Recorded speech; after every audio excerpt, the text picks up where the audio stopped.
Why not? Just let it play. You know I'm burning time. You know that's what I do best, right? Exhale. Exhale. Good vibes, good vibes, good vibes. Alright. This is where we're at. This is where we're at in the show. This is what everybody come for. It's what everybody wants to hear about. My opinion, my thoughts, what I got to say. That's right, it's all about me. Isn't it always? Alright, don't know if you heard, because you probably were living up under a rock, but just in case you were, I'm your man. I'm the guy that's going to help you out, help you get up to speed. Guess what I do? Sit around, watch the news, listen to things, so I can get you up to speed. Who's kidding? I'm lying. Half the time I'm not even looking at anything when I do a show, and that's what we come up with. You know me. Usually scanning the Twitter during the show, trying to figure something out. We got to get some guests back on. I got to do some networking. Got to start meeting people, knowing people. Just going to make that happen. All right, first. All right. So let's see when it was. All right, around the end of last week, I think someone was talking with Steph Curry, and they were talking about the Golden State Warriors visiting the White House, and they still hadn't made up their mind what they were going to do yet. So, the great president of ours, Donald Trump, decided, you know what, I'm tired of the waiting. We need to know an answer. So it was September 23rd at 7:45 a.m. This is what he's doing. Nothing else better to do. He's on the Twitter. Then he goes along to say, and I quote, "Going to the White House is considered a great honor for a championship team. Stephen Curry is hesitating, therefore, invitation is withdrawn." So, the president has withdrawn his invitation. The Golden State Warriors will not be attending the White House. Don't know if there's going to be a lot of them attending that anyway. But, hey, look, you don't want to send him an invitation? That's fine. That's on him. Boy, I still think there's a whole lot more things you can be worrying about than these damn folks on Twitter. Somebody tweet Trump for me, telling him, and I quote, "Get the fuck off of Twitter. Leave it alone, man. Shit. Worry about other shit." So, I mean, I think, if I'm not mistaken, that was beginning to get an uproar from people. Of course, anytime Trump gets on Twitter, seems like he's getting an uproar. I get off of Twitter. So I'm going to keep reiterating that probably through this whole little segment. Well, then it comes that night. Friday night, Saturday night is one of those nights. But anyway, he was down in Alabama helping to endorse some man. See, that's the thing. Nobody knows who he was helping out. Somebody does. I didn't even want to look into it. Here it is. The great audio that got everything started. Wouldn't you love to see one of these NFL owners, when somebody disrespects our flag, to say, "Get that son of a bitch off the field right now, out, he's fired. He's fired!" Boy, they sure do love that down in Alabama, don't they? And just in case you didn't know, I don't know what type of language you used. The beat was bitch. Get that son of a bitch off the field. Once again, this is where your focus is, all right? On the wrong things. Look, I had somebody ask me, what was it? It was Monday, yeah, how I felt about everything. Here's my stance on it, man.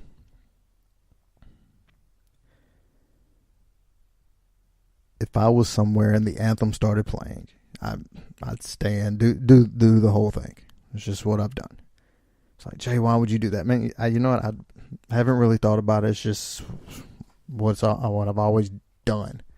So I guess it's just routine. If me and you're at the same place and you decide, hey, not going to stand, don't want to, that's fine.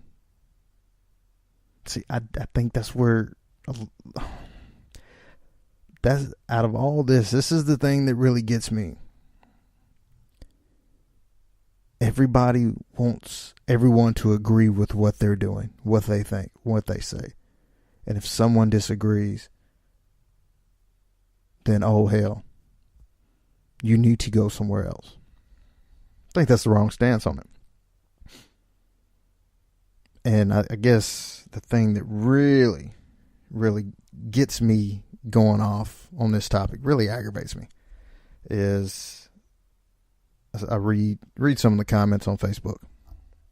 And I don't respond because I got a show. I was hoping they'd listen to the show and listen to my response instead of reading it. Hopefully you are listening. MikeCheckPodcast.com. But the people who get offended by this, why are you getting offended? Because if I'm not mistaken, the whole thing got started. It wasn't in protest of what you're getting offended of. It's in protest of all the police brutality going on, correct? But nobody wants to talk about that. I mean, let's be honest. We're scared to talk about that. Nobody wants to talk about it because a lot of people are still blind. A lot of people like to think, oh, racism doesn't exist. Shit's never gone anywhere, man. A lot of people don't think it's gone anywhere because I guess you just lived in a box. I mean, I don't know what first thing a bunch of you people will point at. Well, if racism still exists, how did we get Obama as president? What the hell has that got to do with anything? I mean, that's got nothing to do with it. I mean, the stuff that's going on has been going on. It's been hidden, I guess, from you. I mean, I've seen it. I mean, I guess you can say it's not as bad as it was. That's what we're going with. At least it's not as bad as it was. Okay. I mean, I'm not black, so I can't speak on it. But I mean, if I was, I think I'd rather it be out in the open than a lot of people just trying to hide it and being fake about it. You know how it is. Smile when you're around. When you turn your back, now you get. These are the ones. And then we got some of the, I guess you can call them vets. I don't even want to call it. You've got some of the people coming out to, I served and it's disrespectful to me. And most of those that are hollering it are the ones that I guess are signed up for the weekend. Only, put in a couple years, decide they want to get out. I don't know. But this is the part I don't understand. What are you offended about? If I'm not mistaken, I could be wrong. I am a lot. But isn't you got the military, they're serving, they're fighting for my freedom. Isn't this what you're fighting for, what you're standing for, what you're protecting? My freedom to choose whether or not I want to do something like this? I thought that's what the great America was about. The quote unquote freedom you have to do these things. Losing my train of thought. Give me a second. Try not to get too serious on you guys. I lost it. I really did. Damn it. Where was it at? What the fuck you fuck? Yeah. Wow. I don't even remember what I was just saying. Man, this show is going to be horrible and I got everybody coming to check it out. Wow. I really don't know. All right. Wow. That's what we're going to do. We're going to play some sound from Shannon Sharp from The Undisputed on Fox. His take on all this. Maybe I can remember what the hell I was going to say. I'm disappointed, Skip and Joy, because this is the tipping point. Of the 7,537 things that President Trump has said in the last 50 years, him calling an NFL player an SOB is what brought the NFL, the owners and its players together. And while some might be moved by the conscience of these NFL owners, it wasn't their conscience that moved them. It was the cash. Because, see, Skip, what we know about people with money, they don't like being told what to do. They don't like being bullied. You see, President Trump has bullied a lot of people.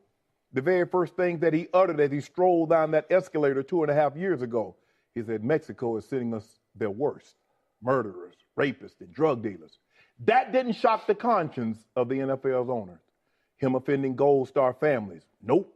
Him calling Rosie O'Donnell a pig. Him on the Access Hollywood talking about grabbing hoo-ha. That did not shock the very conscience of 7 NFL owners. Skipping light me a second to name those guys. One, Daniel Snyder, the guys on your monitor.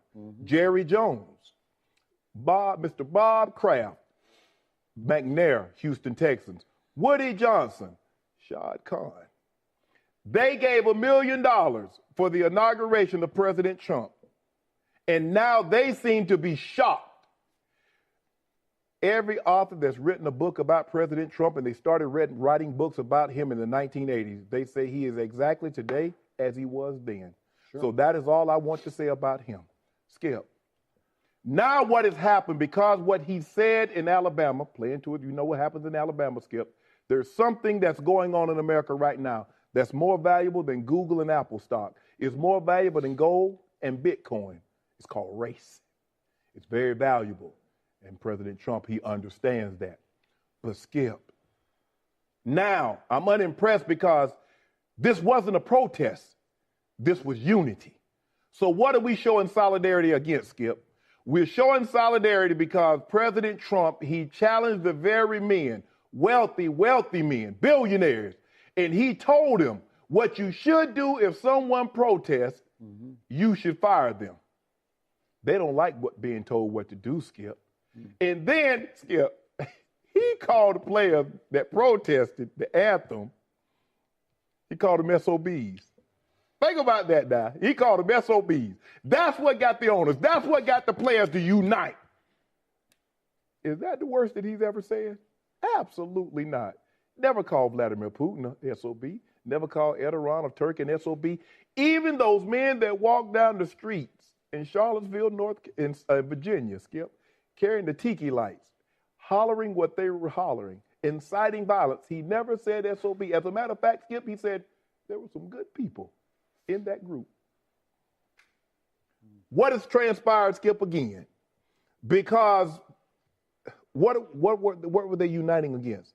It's almost like they were uniting against Colin Kaepernick's right for free speech. That's not what Colin Kaepernick was talking about. It's almost like they're uniting against you trying to attack us. Because see what happened, Skip, when he was from the bully pulpit, when he was looking down upon everybody else, the owners never had a problem with that.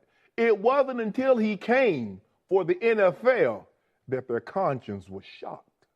How dare you tell us what we should do? You think you can tell us that we should fire somebody? Because remember, they said First Amendment. Here we are, 14 months after Colin Kaepernick originally kneeled. And when they asked him, he said, it's not about the flag, it's not about the veterans, it's not about the police.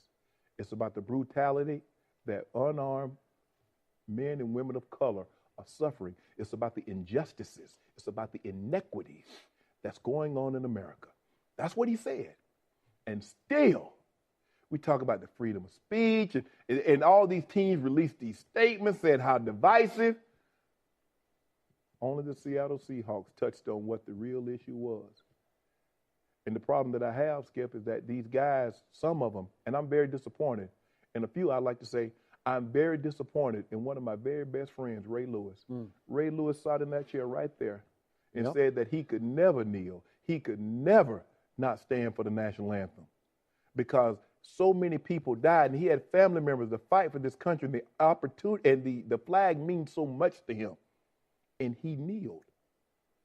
Not on one knee, on both knees. So what were you kneeling for? You kneeled, you showed solidarity because of what President Trump said. And when Colin Kaepernick is trying to draw attention to the injustices going on, you deem that inappropriate?